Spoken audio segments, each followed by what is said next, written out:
प्रिय छात्रों, आपकी इस परीक्षा के लिए हम अति महत्वपूर्ण प्रश्न लेकर के आए हैं। पिछली परीक्षाओं में तो ऐसा हुआ है कि हमने जो 40 क्वेश्चन बच्चों को दिए थे तो पूरे के पूरे पेपर में आ गए थे। और तो वीडियो पूरा देखना ध्यान से, बिल्कुल भी मिस नहीं करना, नहीं तो आप पछता सकते हैं। देखो इम्पोर्टेंट है, और यह जो क्वेश्चन है आपके वार्षिक पेपर में भी आएंगे, ध्यान देना। आपकी जो 8वीं परीक्षा है बोर्ड है, पेपर आपके बोर्ड की तरफ से आएंगे तो वहाँ पर भी ये क्वेश्चन आपको मिलेंगे। तो कितनी अच्छी बात है। आम के आम गुठलियों के दाम, एक पंथ दो काज, है सही बात। तो देखो आपका जो पहला क्वेश्चन है बच्चों, यहाँ पर क्या है आपका क्वेश्चन, यहाँ पर नभ नभ के नभ बीहग वृंद को पक्ति में अलंकार है। तो एक नज़र में कोई भी बच्चा इसका उत्तर लगा सकता है अनुप्रास अलंकार। क्यों लगा सकता है? जब शुरू का वर्ण एक जैसा हो, जैसे ना यहाँ आया, ना यहाँ आया, ना फिर आ गया, ठीक है। जब कोई वर्ण कम से कम 3 बार आ जावे, ना ना ना, ठीक है, चा चा चा, का ऐसे आ जाए 3-4 बार, तो अपन वहाँ पर अनुप्रास अलंकार लगाएंगे। समझ गए बात? तो वहाँ पर अनुप्रास अलंकार लगाएंगे। यमक अलंकार कब होगा तो समझो बात। यहाँ लिखा होता कनक कनक, मैंने यह लिखा होता पास पास, माने जब दो शब्द एक जैसे आ जाए, जब दो शब्द एक जैसे आ जाए तब यमक अलंकार लगा देना, आपका सही होगा। अब और बताओ क्या कर सकते हैं आपके लिए। अगला आपका जो क्वेश्चन है, बरदे कविता के रचयिता हैं। बरदे कविता के रचयिता हैं, तो इसके रचयिता हैं सूर्यकांत त्रिपाठी निराला। बरदे कविता के रचयिता कौन है? सूर्यकांत त्रिपाठी निराला जी हैं। अब बीहग वृंद का आशय है, ध्यान देना आप। बीहग वृंद का क्या आशय है? वृंद माना होता है समूह, वृंद माना होता है समूह, और बीहग माने पक्षी। तो बीहग वृंद का क्या आशय है? ये है आपका पक्षियों का समूह। बीहग वृंद का क्या आशय है? तो ये है आपका पक्षियों का समूह।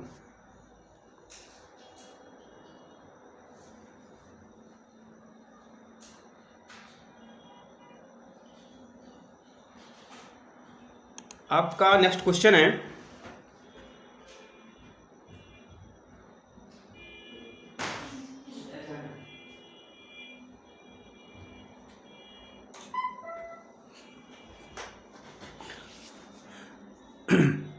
आपका नेक्स्ट क्वेश्चन है तानसेन के गुरु थे।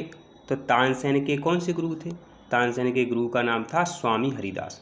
तानसेन के गुरुजी का नाम था स्वामी हरिदास। फिर प्रख्यात सरोद वादक थे। क्या प्रख्यात सरोद वादक थे? तो अलाउद्दीन खां जो है प्रख्यात सरोद वादक थे। सरोद एक प्रकार का यंत्र होता है, वो अलाउद्दीन खान बजाते थे, ठीक है।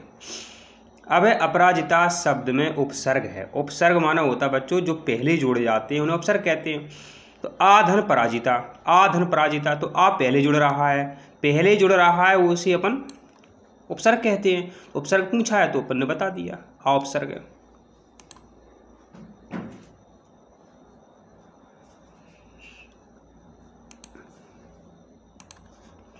विकलांगता शब्द में प्रत्यय है। प्रत्यय जो है बच्चों बाद में जुड़ते हैं, ध्यान देना। तो इसको अपन संधि विच्छेद करते हैं तो विकलांग धनता, यही तो बनेगा। एक शब्द विकलांग बन रहा है और एक अक्षर कौन सा निकल रहा है? ता निकल रहा है।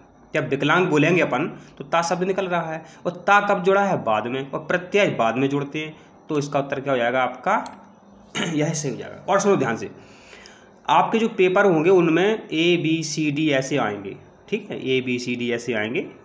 जिस भी नंबर पर ये लिखा होगा तो आपको लगाना पड़ेगा। A हो सकता है, B हो सकता है, C हो सकता है, D हो सकता है, ठीक। तो विकलांगता में कौन सा प्रत्यय है बच्चों? ता प्रत्यय है।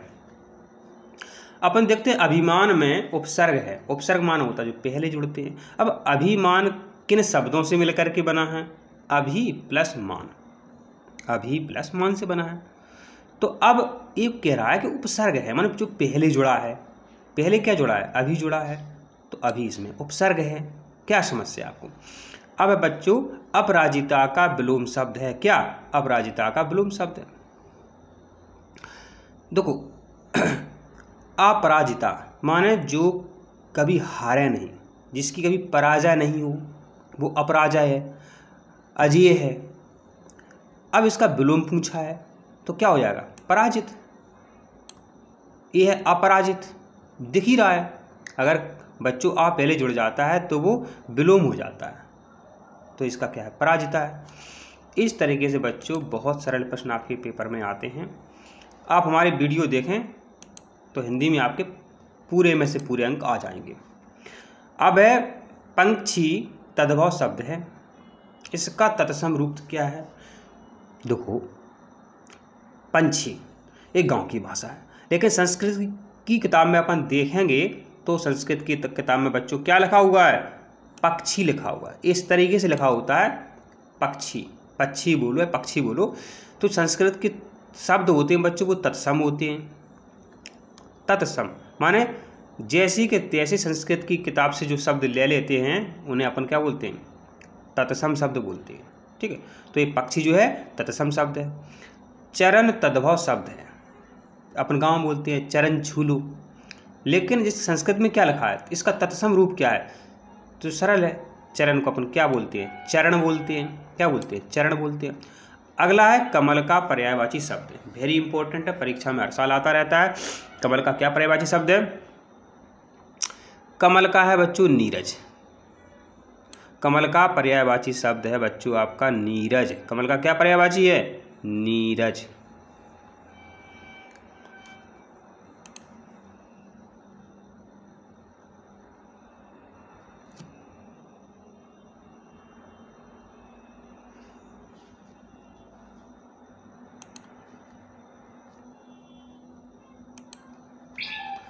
अब है रात का पर्यायवाची शब्द है।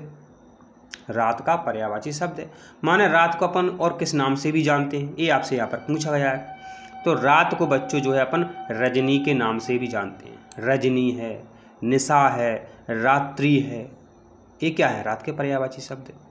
अब है प्रभु जी तुम चंदन हम पानी, पंक्ति किस कवि की है, ये परीक्षा में जो है कई बार बच्चों पूछा गया है, ये कई बार परीक्षा में पूछा गया है। तो इसका उत्तर है आपका रैदास। रैदास जी ने कहा था प्रभु जी तुम चंदन हम पानी, ये किसने कहा था, रैदास जी ने कहा था। अब तुलसीदास की भक्ति किस भाव की है, तो तुलसीदास जी की भक्ति है ये सखा भाव की है। कैसी है, सखा भाव की है।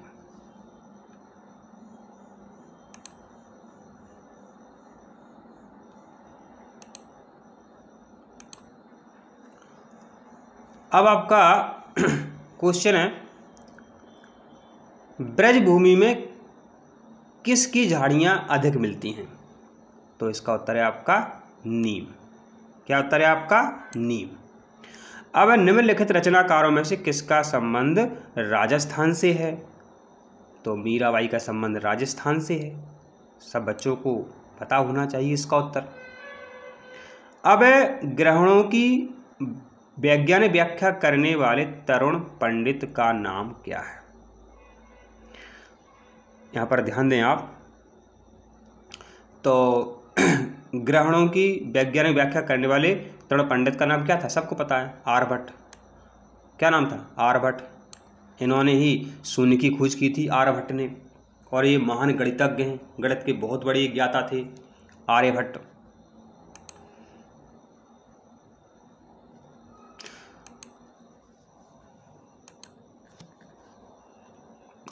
अब है आपका आर्यभट्ट की पुस्तक का नाम था, आर्यभट्ट ने जो पुस्तक लिखी थी बच्चों उस पुस्तक का क्या नाम था, तो इनकी पुस्तक का नाम था आर्यभट्टीय। आर्यभट्ट की पुस्तक का नाम क्या था, आर्यभट्टीय, इनकी पुस्तक का नाम था। नाम से स्पष्ट है आर्यभट्टीय। हृदय भराना मुहावरे का क्या अर्थ है, तो हृदय भराना माने दुखी होना, हमारा दिल रो रहा है, हमारा हृदय रो रहा है, हृदय भराना माने दुखी होना। श्रुति ईमानदार है और प्रतिभाशाली भी है, यह वाक्य कैसा है। ठीक है, तो यहाँ पर आप बच्चों ध्यान देना यहाँ पर बच्चों आप ध्यान देना, जब और शब्द लग जाए और दोनों वाक्य जो हैं समान ताकत रखते हों, समान ताकत रखते हों, ईमानदार भी उसका गुण है, प्रतिभाशाली भी गुण है, दोनों ही उसके अच्छे अच्छे गुण हैं। ठीक है, तो ऐसा वाक्य जो बच्चों संयुक्त वाक्य कहलाता है। जब कभी और लग जाए बच्चों तो वो संयुक्त वाक्य कहलाता है। और लग जाए तो क्या कहलाता है? संयुक्त वाक्य कहलाता है।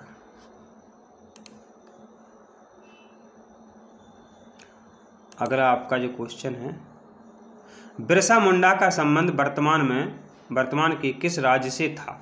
जो बिरसा मुंडा जी हैं इनका संबंध किससे था? तो बिरसा मुंडा जो है बच्चों, बिरसा मुंडा जो है आपके कहाँ के हैं? झारखंड के थे। बिरसा मुंडा कहाँ के थे? ये आदिवासी नेता थे, इन्होंने स्वतंत्रता में हिस्सा लिया था। तो बिरसा मुंडा कहाँ के रहने वाले थे? झारखंड के, अपने मध्य प्रदेश के टंटिया भील। तो मुंडा समाज के आराध्य देव सिंह का अर्थ है, ठीक है। तो इसका उत्तर क्या है आपका? सूर्य। अब तन्मयता शब्द में प्रत्यय है, तो इसका उत्तर आप निकालना। देखो इसको अगर अपन बच्चों तोड़ते हैं तो क्या बनेगा? तन्म कुछ सुना ही नहीं है आपने सुना है तन्मय, तन्मय सुना है, उसमें ता जुड़ा हुआ है बाद में जुड़ते हैं उन्हें प्रत्यय कहते हैं। तो के बाद में क्या जुड़ा हुआ? ता, तन्मय धनता, तो तन्मयता, इसमें जो ता जो है इसमें प्रत्यय है। अगला जो है आपका यहाँ पर ये है आपका बेबस, और है यहाँ पर बेबस शब्द में उपसर्ग है। देखो इसको अपन तोड़ के देखो, बस तुम पे बस नहीं चल रहा भाऊ को कैसे बोलते हैं अपन, तो बे पहले जुड़ा है, तो बेबस जो है बेबस में क्या उपसर्ग हो जाएगा? तो बस के पहले जुड़ा है बे पहले जुड़ा है, तो उसमें उपसर्ग क्या है? बे है। जो पहले जुड़ते हैं उन्हें उपसर्ग कहते हैं। तो बेबस में बे उपसर्ग है। तो उपसर्ग प्रत्यय बहुत सरल होते हैं बच्चों, समझ लेना है। आप इनको तोड़ करके देख लेना क्या बन रहा है? बेब सा, बेब कुछ होते ही नहीं है। तो अपन ने सोचा कि बे और बस बोल के देखो, हाँ बस तो सुना है, बस आ रहा है, चलो बस आ ही तो रहा है, टाइम नहीं लगा रहा है, बस आए वाले हुआ है, ठीक है। और बे पहले जुड़ा है, ठीक है, तो बे उपसर्ग हो गया आपका।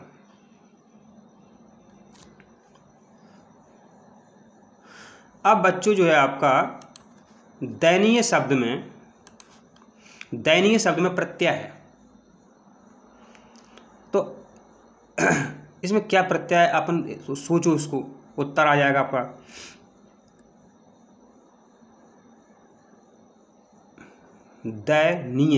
नीय प्रत्यय। तो दय और नीय से बना है, और प्रत्यय होते हैं बाद में, ठीक है, तो नीय प्रत्यय है।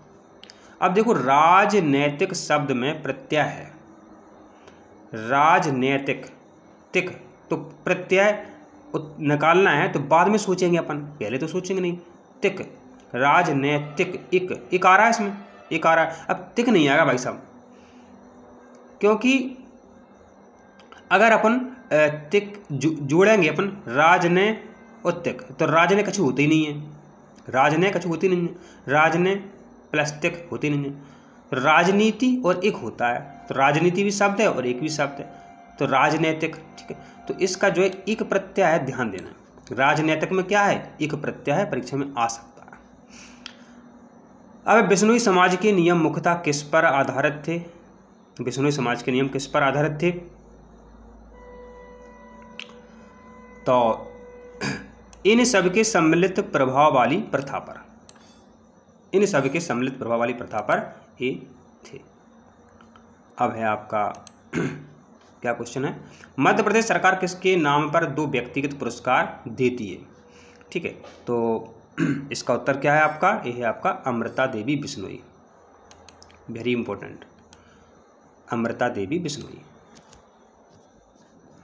अब आपका वृक्ष का पर्यायवाची शब्द है, तो वृक्ष का पर्यायवाची माने वृक्ष को अपन किन नामों से और जानते हैं, वृक्ष के आप कौन कौन से नाम जानते हो, तो वो पर्यायवाची कहलाते हैं। तो वृक्ष को बच्चों जो अपन तरु भी कहते हैं, तरु, पेड़, वृक्ष, बिटप, तरु, वृक्ष, पेड़, बिटप, ये वृक्ष के पर्यायवाची होते हैं। अमृता देवी के 7 शहीद बिश्नोइयों की संख्या कितनी थी? तो इसका उत्तर है 362।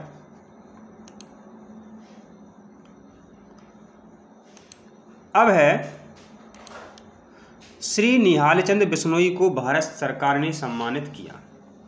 श्री निहालचंद बिश्नोई को भारत सरकार ने सम्मानित किया। तो निहालचंद बिश्नोई को भारत सरकार ने पद्मश्री से सम्मानित किया था। फिर क्या है आपका, शब्द सुने सब कोय और कोकिला सबे सुहावन। देखो, सा आ गया, सा आ गया, सा आ गया, का आ गया, का आ गया, सा आ गया। जब एक से अक्षर आ रहे हो बच्चों तो कौन सा अलंकार होता है? अनुप्रास अलंकार होता है। अगर ऐसा आ जाता शब्द शब्द सब सब तो यमक अलंकार होता है, हम आपको बता चुके हैं। यह सत्याग्रह शब्द का संधि विच्छेद क्या है? ठीक है, सत्याग्रह। अच्छा, ये बोल के देखो, अपन बोलते हैं तुम सत्य बोला करो, सत्य, और सत्य लिखना जानते हो? सत्य ऐसे लिखा जाता है, सत्य ऐसे लिखा जाता है। तो सत्य प्लस आग्रह, माना सत्य का आग्रह करना सत्याग्रह कहलाता है। तो सत्याग्रह का ही आपका संधि विच्छेद है।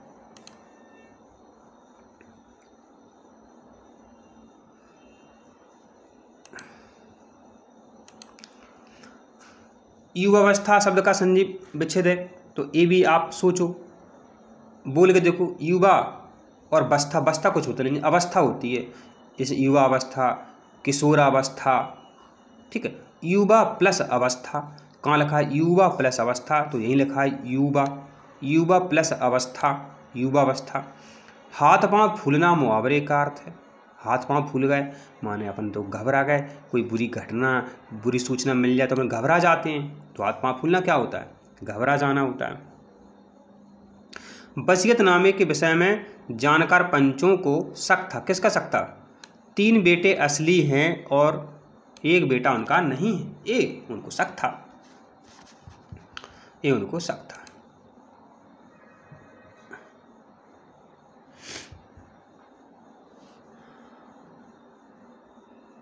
अब क्या है आपका, सिर पर घुटमुट चोटियाँ थी लहराती थी, तोंद लटक कर घुटनों को छू जाती थी। पंक्ति में कौन सा रस है बच्चों, बताओ?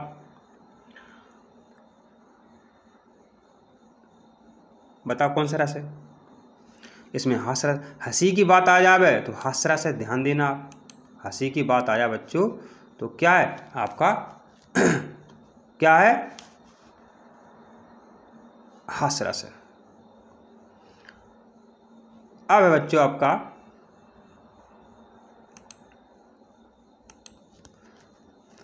वन का पर्यायवाची शब्द है। हर साल परीक्षा में बच्चों पूछा जाता है। तो वन का पर्यायवाची क्या है?